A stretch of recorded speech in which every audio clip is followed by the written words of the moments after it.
Pakistan stock exchange ने तारीख का नया रिकॉर्ड बना दिया। 100 इंडेक्स 81,909 पॉइंट की सतह को छू गया। कारोबार के अख्ताम पर 648 पॉइंट्स का इजाफा।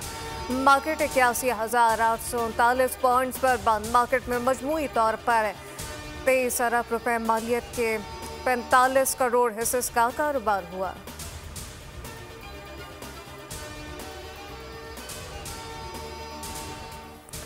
इस्लामिया यूनिवर्सिटी भावलपुर के बगदाद कैंपस में गैस लीकेज के बाद जोरदार धमाका। चोलिस्तान डिपार्टमेंट की बिल्डिंग जमीन बोझ। धमाके में 6 अफराद शदीद जख्मी, अस्पताल मुंतकिल।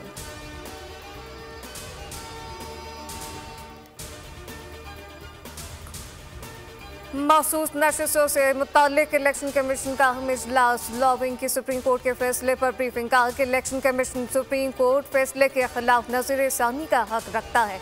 सुप्रीम कोर्ट के फैसले में 2 हल्फनामों से मुताल्लिक इबहम मौजूद है। माहिरीन ने कहा कि पीटीआई का तंजीमी ढांचा मौजूद नहीं। इबहम यह है कि मखसूस नशिस्तों की लिस्ट किसके मार्फत मंजूर की गई।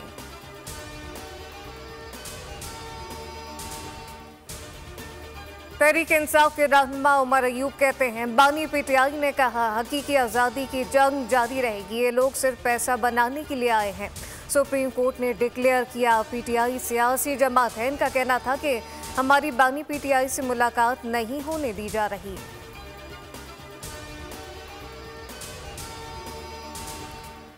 कराची में समुद्री हवा बन। शुमाल से आने वाली गर्म हवा ने शहर को तंदूर बना दिया। बदतरीन हब्स और गर्मी से अवाम बेहाल। दर्जा हरारत 37 डिग्री तक पहुंच गया। शिद्दत 44 तक महसूस। एदी हुकाम का कहना है 72 घंटों के दौरान मुख्तलिफ इलाकों में 224 अफराद जाम बहक। बेशतर अफराद बेघर और नशे के आदी थे।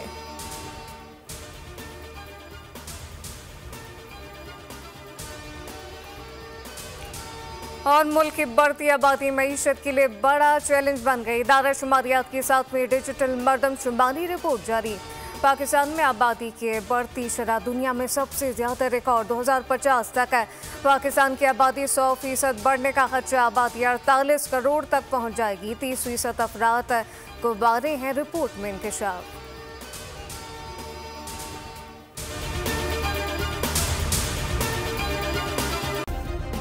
सब्सक्राइब करें और बेल दबाएं ताकि कोई खबर रह न जाए।